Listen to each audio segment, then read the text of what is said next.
So next up, I'm just going to bring back some of the colour.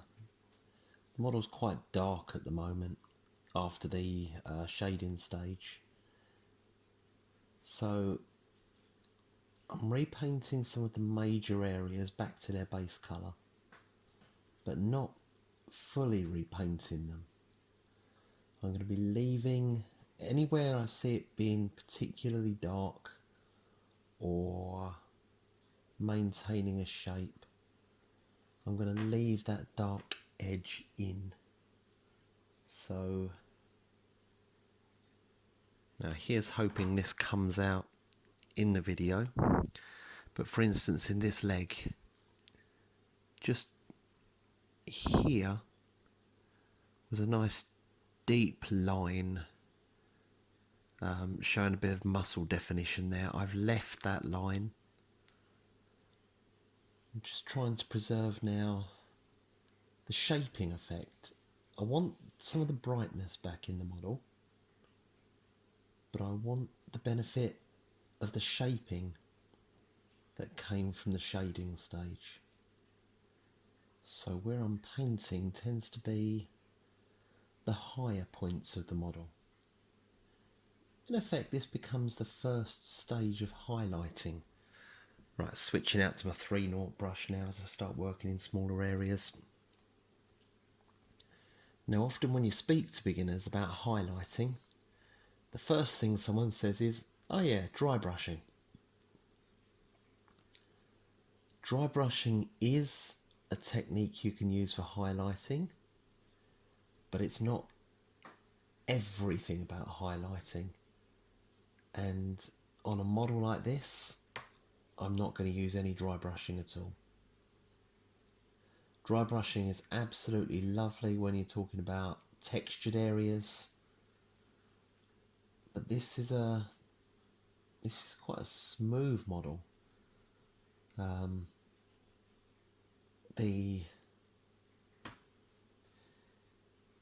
Everything about it is smooth areas. You've got skin, you've got the clothing, which is not particularly rough or ruffled. And if she was wearing furs, perhaps I'd get some dry brushing on that. But certainly in the most textured area is the hair. You could use dry brushing for the hair. I'm not going to. I'm going to try and do something a lot smoother.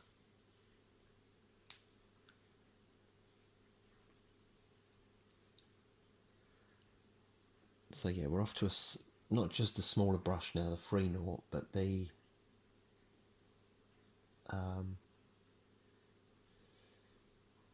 but also having to work on keeping the paint fluid. We've got the forever problem of this being a lovely creamy white skin tone, and it's those cream colours that dry and go thick fastest of all. So this is a form of first highlights. I am picking out only the raised surfaces of the model.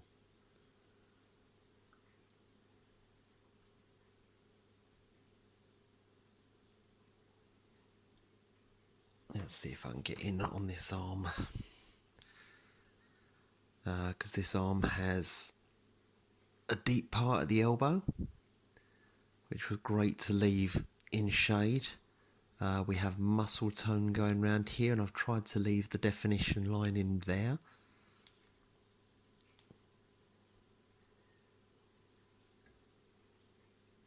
When you did the wash for shading, it brought out a lot of the shape of the model. And really, this stage is just to compound that, just to really work with the shape of the model.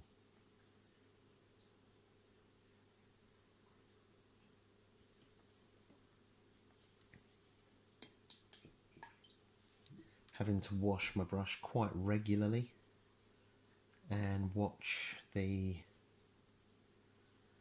fluidity of the skin tone paint. I've said it before, I'll say it again, it's creamy and it's drying very quickly. So on the face, we're looking at cheekbones, we're looking at nose, jawline. So here's a more difficult area, and a reason that I left the straps as detail.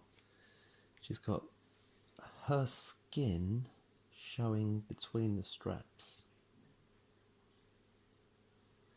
So if I make a mess here, you know, you're not going to get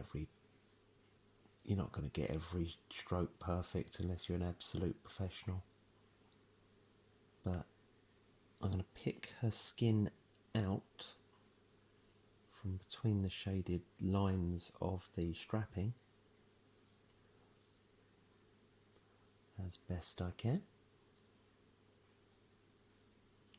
And if I do end up with one or two touches, it's not going to be a big deal,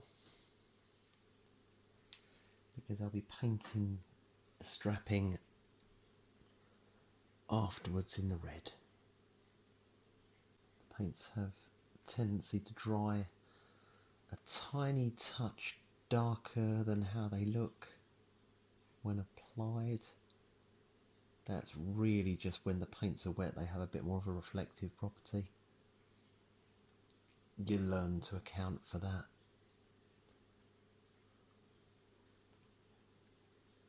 It's often a little difficult working with a paint that's quite fluid, but it's just necessary with these creamy tones, with the whites and greys and skin colours. Because without the extra water, they go on too thick.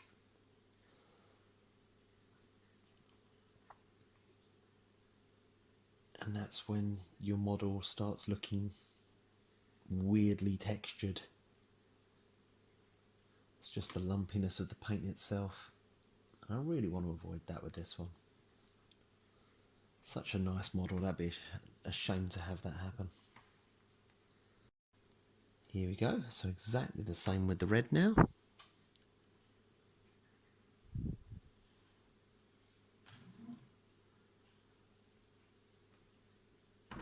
And this is also the stage where I'll be looking at the edging of this darker colour.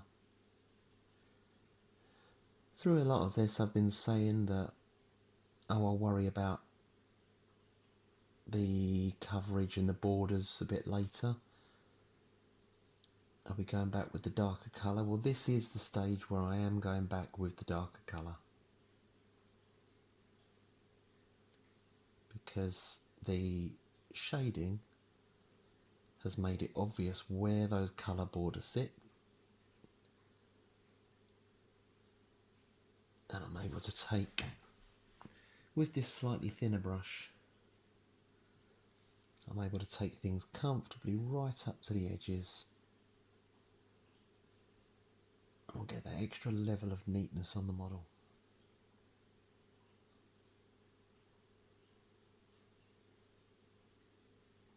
As I'm looking at just bringing back generally a bit of the red brightness into the model. So just to reiterate, I'll say it again because it's the big part of what this process is about. All of this paint is going on either the edges or the high parts of the model. I'm leaving all those dark parts, all those low parts with the lovely shade that we applied at the last stage.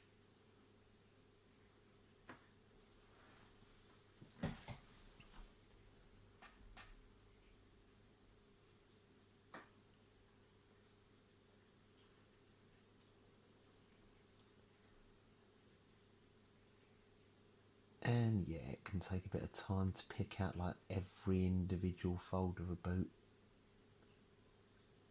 but it's worth it. Just see those details really pop.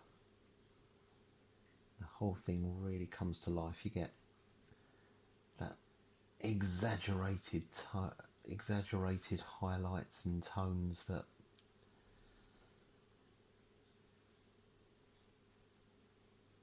just add the drama to the model.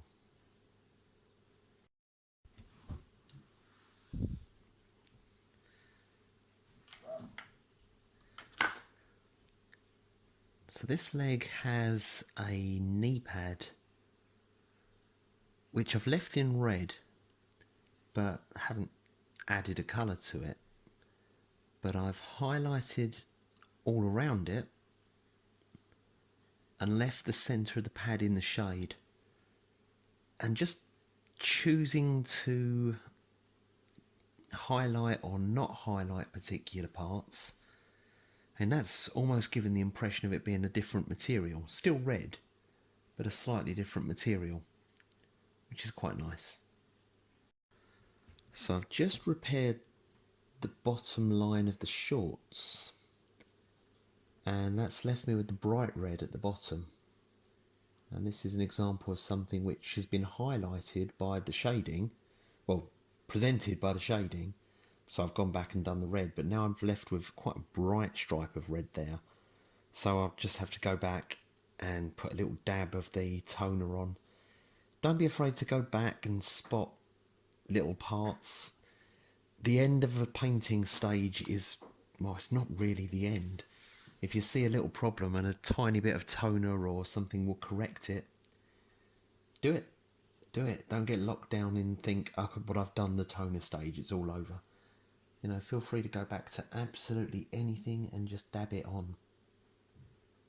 Those little repairs and those, just the consistency in what you're doing will really make a difference in the end. So here's how we've moved on after this stage. It's not the most dramatic of changes, but the model's brighter and ready for detailing.